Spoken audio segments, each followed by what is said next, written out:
Statistically, around 5% of total world population would develop an autoimmune disease, while around 78% of autoimmune disease patients were females. Autoimmune disease was also considered the fourth leading cause of disability in females. Approximately 90% of patients of systemic lupus erythematosus, autoimmune thyroid diseases, and Sjogren's syndrome were shown to be females, while other diseases such as rheumatoid arthritis and multiple sclerosis were shown to have 75% female patients. Researchers had been noticing bias of autoimmune diseases towards females. But what makes the difference? Firstly, testosterone was found to exhibit immune suppression effect on autoimmunity, which is crucial in regulating the development of autoimmunity. Testosterone is a male hormone which is usually 10 times more in male as compared to female. Prolactin and estrogen, on the other hand, were usually found more in women. It could trigger autoantibody and autoreactive cells activation and induce tissue damaging. Therefore, pregnant and menopausal women would usually be more susceptible to autoimmune diseases due to hormonal changes. Without protection induced by testosterone and autoimmunity induced by prolactin and estrogen, female would be more susceptible to autoimmunity. Systemic lupus erythematosus, SLE in short, is predominant in women, which tends to worsen during pregnancy, suggested that sex hormones has a crucial role in SLE regulation. Estrogen and prolactin were found to stimulate immune responses, which then lead to maturation and selection of autoreactive B cells and autoantibody secretion. Testosterone, on the other hand, acts as immune suppressor, protecting male from SLE. Sjogren's syndrome primarily affects women at their 40s to 50s.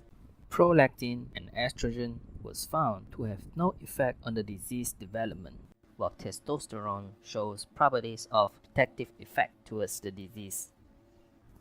Estrogen was found to develop T helper 1 cell responses and autoantibody secretion, leading to thyroid diseases such as Hashimoto's thyroiditis.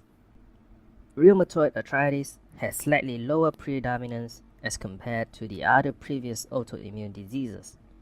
Both male and female patients' synovial fluid were found to contain relatively higher level of estrogen compared to normal person.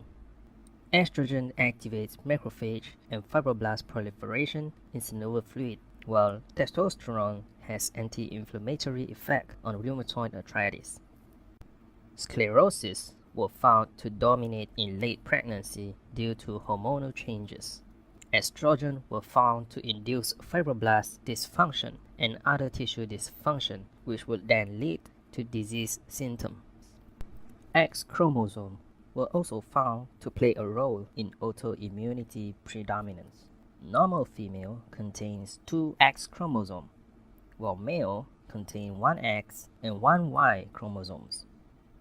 Sometimes, female would exhibit skewed X chromosome inactivation, where one of the X chromosomes was inactivated. It was found that patients with skewed X chromosome inactivation has increased chance of developing autoimmune thyroid diseases and systemic sclerosis. One explanation could be due to unpresented X-linked autoantigen on tissue involved, such as thyroid. Similarly, monosomy X female with only 1 X chromosome also show a higher chance of developing both diseases. Females who suffer from trisomy X, which is due to an extra X chromosome, has higher chance of developing systemic lupus erythematosus and Sjogren's syndrome. Similarly, males who suffer from Klinefelter syndrome due to an extra X chromosome also has a higher chance of developing both diseases. Due to both presence of X chromosomes and difference of hormone in female as compared to male, it made females more susceptible to autoimmune diseases.